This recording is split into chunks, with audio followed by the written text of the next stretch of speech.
మీ ఎలాంటి వ్యాపార ప్రకటనలకైనా వెంటనే మా ఛానల్ సంప్రదించండి. ప్రస్తుతం మనతో పాటు శ్రీ శుభంకరి సేవా సమితి వ్యవస్థాపకులు స్మార్తనర్హరి బ్రహ్మశ్రీ దుగ్గిరాల యాజ్ఞవల్క్య దిలీప్ శర్మ గారు మనతో ఉన్నారు. గురువు గారితో మాట్లాడేద్దాం.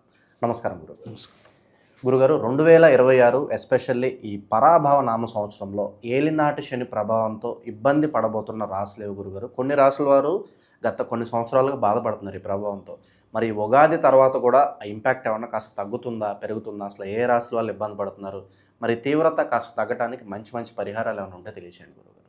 శృతి స్మృతి పురాణానాం ఆలయం కరుణాలయం నమామి భగవత్పాదం శంకరం లోకశంకరం. ఈ యొక్క పరాభవనామ సంవత్సరానికి ఏదైతే కనుక ప్రారంభ దశ నుంచి కూడా గ్రహ మార్పిడి అనేటువంటిది ప్రతి ఉగాదికి మనం చూస్తూ ఉంటాం. ఈ యొక్క సనాతన ధర్మములో దీనిని సంవత్సరాదిగా దీనిని మనము ప్రారంభం చేసుకుంటాం. చైత్రమాస పర్యంతము పాల్గొన మాసం వరకు కూడా ఈ 12 మాసాలు మనకు ఒక సంవత్సరం అని సనాతన ధర్మానికి చెప్పబడింది.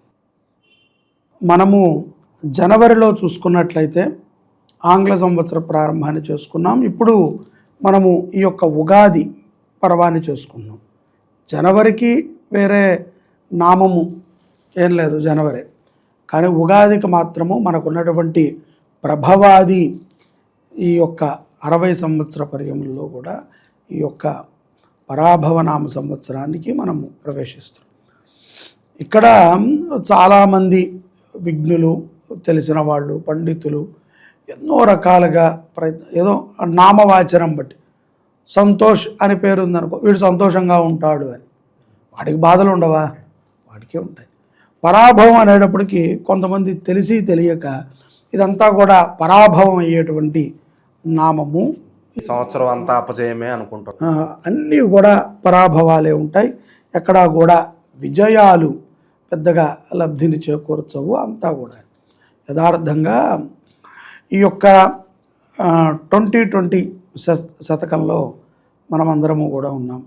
ఇప్పుడు అంతా కూడా ఒక విఘ్నతకి, ఒక జ్ఞానానికి, అలాగే ఒక ధర్మానికి కట్టుబడుతున్నట్టు కనబడుతున్నారు తప్ప ఎవరు కట్టుబడలేరు. అందరూ కనబడటం మాత్రం చాలా ధర్మిష్ఠులండి అన్నట్టుగా కనబడుతున్నారు. కానీ యథార్థంగా లోపలికి ఎవడు ఎప్పుడు దేన్ని వదులుకుందామా అని చూస్తున్నాడు. ఇలాంటి సమయంలో మనం రీసెంట్గా 2025 సంవత్సరంలో కూడా ఆడవారు హత్యలు చేయటం దాకా మనం చూస్తూ వచ్చాము. కట్టుకున్న భర్తని, ప్రేమించిన వాడిని, ఇష్టపడి చేసుకున్న వాడిని, బలవంతంగా పెళ్లి చేసిన వాళ్ళని ఏదో రకంగా పరపురుషుడు వ్యామోహంలో పడో, పరస్త్రీ వ్యామోహంలో పడో, ఏదో రకంగా ఈ ఆడవారు అనేటువంటిది కొంచెం తెగింపు లక్షణాలు ఉన్నాయి. సర్వసాధారణంగా అమ్మవారికి ఎప్పుడూ కూడా తెగింపు ఉంటుంది, మంచిదే. ఇన్ని వృత్తాంతాలలో మనం చూసినటువంటి గత 2-3 సంవత్సరాలు కొన్ని బాధాకరమైనటువంటి వృత్తాంతాలలో ఎవరైనా ఒక్కరైనా సరే నన్ను గుడికి వెళ్ళలేదని నా భర్తను చంపేశానండి, లేకపోతే నా భర్త ఇతర మతం మారమన్నారని చంపేశానండి, లేకపోతే నాకు ఎందుకో మా భర్త ఇతర మతంలోకి వెళ్ళటం ఇష్టం లేక చంపేశానండి అన్నది మనం వినలా. ఈ యొక్క స్వార్థపూరితమైన కోరికల కోసం, డబ్బు కోసమనో, శరీర వాంఛ కోసమనో, ఇంకో దారి. ఇది యథార్థంగా శుక్ర ప్రభావము ఆఖరి స్థితిలో ఉన్నప్పుడు భోగానికి ఎక్కువగా శరీరము అలవాటైపోతుంది. ఇప్పుడు ఒకప్పుడు లైవ్ మ్యూజిక్ అంటే, లైవ్ సంగీతం అంటే ఎవరైనా పాడితే వినటం. ఇప్పుడు ఒక 2-3 గంటలు కూడా పెద్ద పెద్ద విద్వాంసులు, ఎవరైనా మ్యూజిషియన్స్ ఒక సంగీతం కానీ, ఒక వీణా వాయిద్యం కానీ, లేకపోతే ఒక మృదంగం కానీ, ఒక హార్మోనియం కానీ కంటిన్యూషన్గా మనం వినలేకపోతున్నాం. మనకెన్నే మైండ్ ఫోన్ చూడాలనో, లేకపోతే దిక్కులు చూడాలనో, మనలాగా ఇంట్రెస్ట్గా ఎవరెవరు చూస్తున్నారని అందరి మొహాలు చూడాలనో ఒక జిజ్ఞాసం మనకు ఏర్పడుతుంది. మనం దానిని ఎంజాయ్ చేయలేకపోతున్నాం, నోరు తెరిచి పాడలేకపోతున్నాం.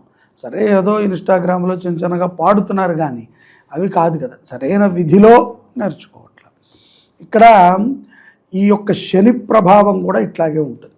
సో మారుతున్న కొద్దీ కాలమాన స్థితులుగా తీసుకొచ్చిస్తుంది. ఇక్కడ ఏలినాటి శని మేషరాశి వారికి రీసెంట్గా పోయిన సంవత్సరం నుంచి ప్రారంభమైంది. 2వ దశకంలోకి వాళ్ళు అంటే దానికి ఒక 7 స్టెప్పులు ఉంటాయి. ఆ 7 స్టెప్పుల్లో ఒక స్టెప్ మీదకి వచ్చారు. ఇప్పుడు ఈ పరాభవనామ సంవత్సరం నుంచి మేషరాశి వారు 2వ స్టెప్కి ఎక్కుతారు. తీవ్రంగా ఉంటుందంటారు గురుగారు ఇది? తీవ్రంగా ఉంటుంది అని మీకు బాగా నేను ఎప్పుడూ అందరికీ అదే చెప్తా. శని ఎప్పుడూ కూడా మన తల్లిదండ్రులు లాంటివాడు, మన గురువు లాంటివాడు. మనకి జీవితం అంటే ఏంటో నేర్పుతాడు. ఇక్కడ నువ్వు శనిని ఎంత తిట్టినా, అబ్బాబే వీడు శనేశ్వరులా ఉన్నాడు సార్, నాకు శని పట్టింది కాబట్టి నాకు అవ్వట్లేదు, ఇప్పుడు నువ్వు ఏదైతే కనుక చేస్తావో ఇది శాశ్వతమైనటువంటి పరిష్కారాన్ని నీ జీవితానికి ఇస్తుంది. కాబట్టి మేషరాశి వారికి ఈ యొక్క ఏలినాటి శని ప్రభావము కొంత తీవ్రంగానే ఉంటుంది. స్టెప్ ఎక్కుతున్నావు కదా మెట్టు, కొంచెం ఆయాసంగా ఉంటుంది. ఆయాసం అనేది ఏ విధంగా ఉంటుందయ్యా అంటే ఉద్యోగం రీత్యా కావచ్చు, వ్యాపార రీత్యా కావచ్చు, కుటుంబ రీత్యా కావచ్చు. ఈ 3 మనిషిని నడిపే మెయిన్ విషయాలు. ఐదర్ నీకు ఉద్యోగంలో ఒక స్త్రీ పరిచయం అవ్వాలి, లేకపోతే వ్యాపారంలో పరిచయం అవ్వాలి, లేకపోతే నీ కుటుంబం నుంచి, కుటుంబ బంధుమిత్రుల నుంచి ఒక స్త్రీ పరిచయం అవ్వాలి. నీకు ఇంత పూర్వమే తెలిసినటువంటి ఒక ఆడదానితో కొంత అవమానం అయితే కనుక మేషరాశి వారికి జరుగుతుంది. అది ఈ పరాభవనామ సంవత్సరంలో వాళ్ళు హెడ్లైన్గా పెట్టుకోవచ్చు. కాబట్టి ఆడవారితో జాగ్రత్తగా ఉండటము కొంత ఎక్కువగానండి. నేను చాలామంది యతీశ్వరులు, మహానుభావులు, ఈ అనుష్ఠాన పరులు, మంత్ర సిద్ధాంతులు, వీళ్ళతో నాకు కొంత పరిచయం ఉంది. వాళ్ళందరూ కూడా మేమంతా ఒకసారి కలిసినప్పుడు అనుకుంటాం, ఏమిటి, ఎందుకు ఇన్ని కష్టాలు వస్తాయి, ఎందుకు ఇన్ని సుఖాలు వస్తాయి.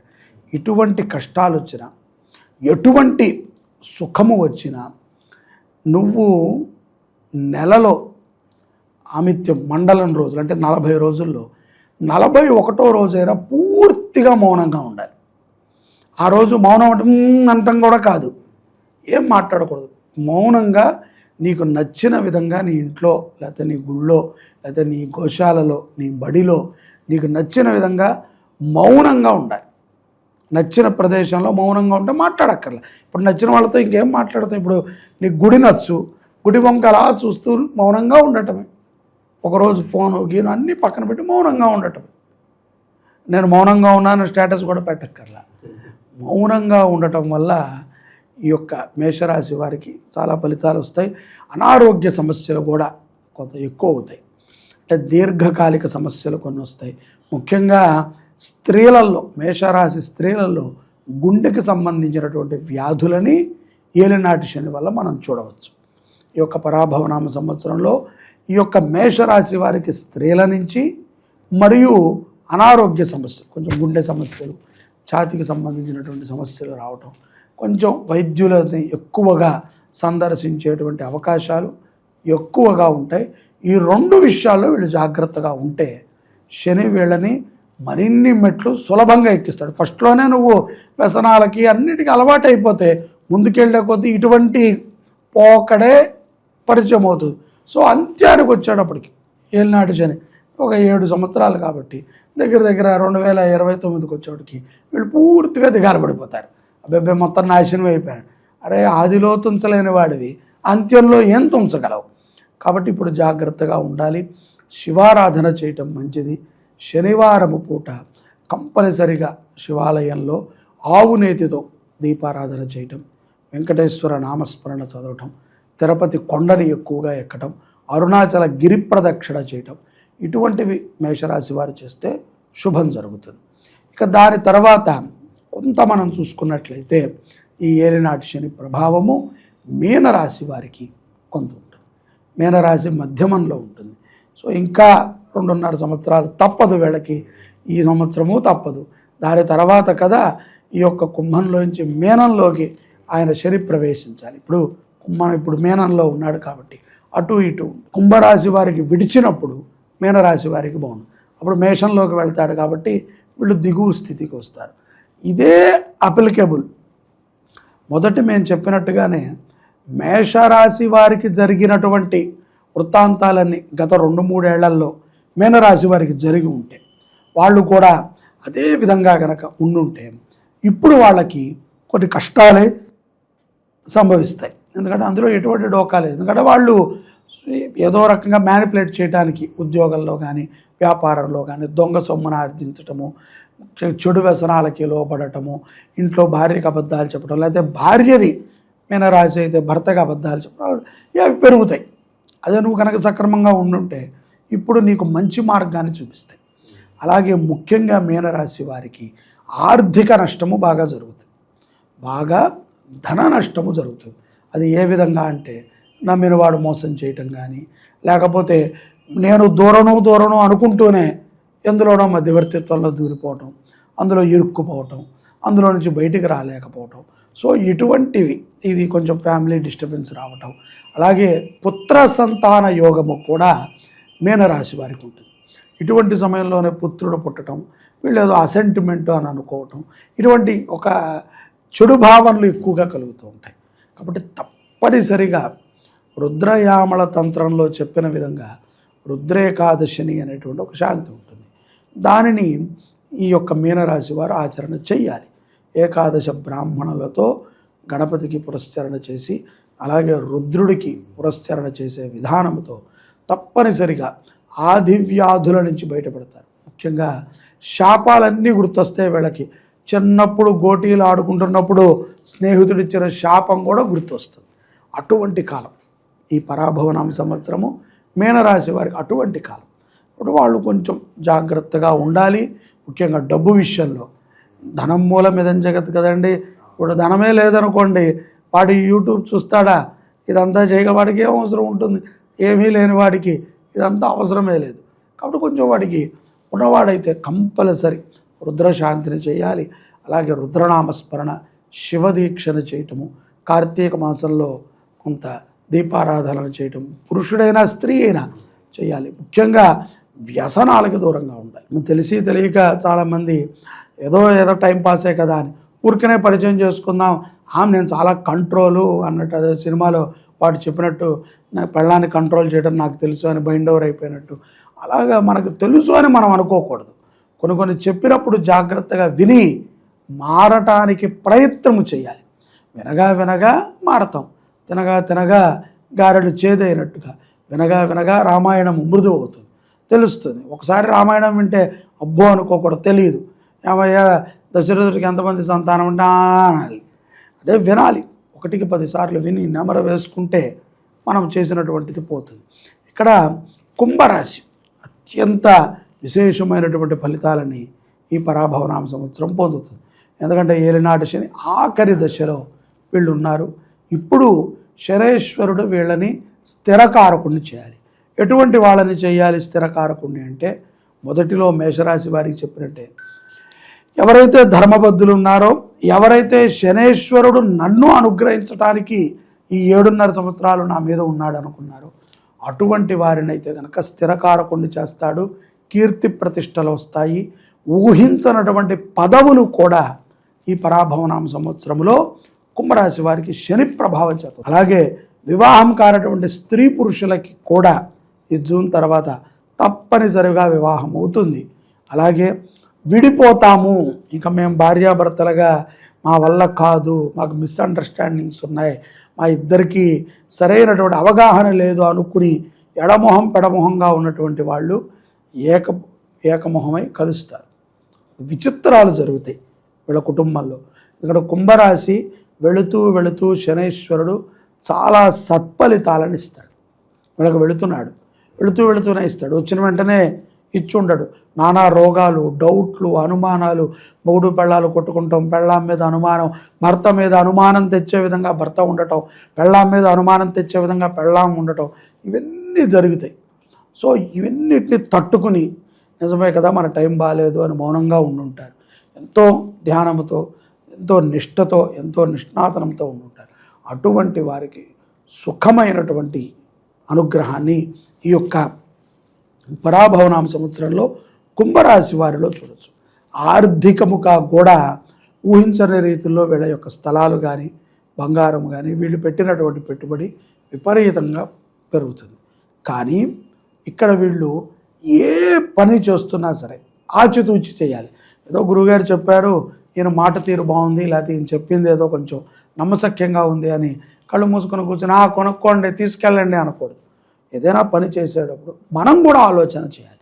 గ్రహాలు బాగున్నాయి సరే, నువ్వు తీసుకునేవాడు కూడా బాగుండాలిగా. వాడు నీకన్నా బలమైన జాతకుడైతే నువ్వేం చేయగలవు. కాబట్టి కొంచెం జాగ్రత్తగా ఆచితూచి నిర్ణయాలను తీసుకోవాలి. కొత్త వ్యాపారాలని పెట్టుబడి పెట్టాలంటే చండీ అమ్మవారిని వీళ్ళు ఆరాధన చేసే పెట్టాలి. అంతే తప్ప ఏదో పుసుక్కని పెట్టేస్తాను ఏముంది చిన్నదే కదా అని, చిన్నదైనా పెద్దదైనా అమ్మవారిని ఒకసారి ఆరాధన చేయటము, కాశీ దర్శనాన్ని ఈ యొక్క పరాభవనామ సంవత్సరంలో తప్పనిసరిగా ఎన్నిసార్లు కుదిరితే అన్నిసార్లు కాశీ విశ్వేశ్వరుని దర్శించడం ద్వారా, గంగా స్నానం చేయటం ద్వారా విశేషమైనటువంటి అనుగ్రహాన్ని కుంభరాశి జాతకులు పొందుతారు. గురుగారు, ఇప్పుడు ఏళ్ళనాటి శనిలో ఉన్నవాళ్ళు ఒక 3 రాసుల గురించి మనం మాట్లాడుకున్నాం. వస్త్రాల దగ్గరికి వస్తే ఈ ఏళ్ళనాటి శనిలో ఉన్నవారు పలానా రోజు ఈ నలుపు రంగు వస్త్రాలు ధరించకూడదు అని ప్రస్తావిస్తూ ఉంటారు. ఏంటి ఆ వస్త్రాల గురించి ఏదన్నా మాకు తెలియజేయండి. యథార్థంగా వస్త్రం అయితే నలుపు ఎప్పుడూ కూడా, ఎందుకంటే చూడటానికి శుభప్రదంగా ఉండదు కాబట్టి కీడుని ప్రతిపాదిస్తుంది. నెత్తి మీద ఉండేది నలుపే, గడ్డం ఉంటే గడ్డం ఉండేది నలుపే. ఇవన్నీ వద్దు అనుకుంటే నలుపు దిష్టి పోవడానికి చేతికి తాళ్ళు కట్టుకుంటూ ఉంటారు, కాళ్ళకి తాళ్ళు అది నలుపే. నలుపు టక్కని ఆకర్షిస్తుంది. మనం తెలుపు అనుకుంటాం కానీ యథార్థంగా చీకటి ఆకర్షణ శక్తి ఎక్కువ ఉంటుంది. కాబట్టి ఈ యొక్క వస్త్రాలు వేసుకుంటే ఎదుటవాడి యొక్క నెగిటివ్ తొందరగా తీసుకునేటువంటి అవకాశం ఉంటుంది. కాబట్టి నల్ల వస్త్రాలని ఎక్కువగా వేయకండి. ఇప్పుడు మనము అయ్యప్ప మాల వేసుకునే వాళ్ళని చూస్తే వాళ్ళని టక్కని మనం ఆకర్షిస్తాం. వీళ్ళు ఏదో దీక్షలో ఉన్నారు ఓకే అని ఆ వస్త్రధారణ ద్వారా గుర్తిస్తాం. అలాగే ఏదైనా చేతికి ఎవరైనా ఇప్పుడు మోదీ గారు కానీ ఇంకొకరి గారు కానీ చేతికి నల్ల తాడు కట్టుకుంటే అందరూ అదే తాడు నాకు కావాలి, సేమ్ సైజులో నాకు కావాలి, అదే యాంగిల్లో నేను కట్టుకుంటా అనేటువంటి వాళ్ళు ఉంటారు. ఆయన కట్టుకునేది ఏదో షోక్ కాదు కదా, ఆయనకి ఎంతోమంది మంత్రించి ఆయనకి నెగటివ్ ఆకర్షణ ఎక్కువ రాకుండా ఆయనకు కూడా దాని మీద బిలీవ్నెస్ ఉంటుంది కాబట్టి వారు కట్టుకుంటారు. అట్లాగే నల్ల దారం కట్టుకోవచ్చు కానీ నల్ల వస్త్రమే పూర్తిగా వేయకూడదు. ఎవరు ఇప్పుడు సర్వసాధారణంగా అలా వేయట్లేదండి. నల్ల దాని మీద తెల్ల గీతలు ఉంటున్నాయి, బంగారం గీతలు ఉంటున్నాయి, అన్ని రకాలు వచ్చాయి. నల్ల వస్త్రానికి కొంత విశేషమైనటువంటి రోజు ఉంది, అది తొందరగా ఆకర్షిస్తుంది కాబట్టి ప్రమాదాలు ఎక్కువ జరుగుతాయని అవాయిడ్ చేస్తూ ఉంటారు. ఓవరాల్గా ఏళ్ళనాటి శని ప్రభావంతో ఉన్న రాసులు ఎటువంటి జాగ్రత్తలు తీసుకోవాలి, ఎటువంటి పరిహారాలు చేసుకోవాలి, మీ స్టైల్లో అద్భుతంగా వివరించారు గురుగారు. ధన్యవాదాలు.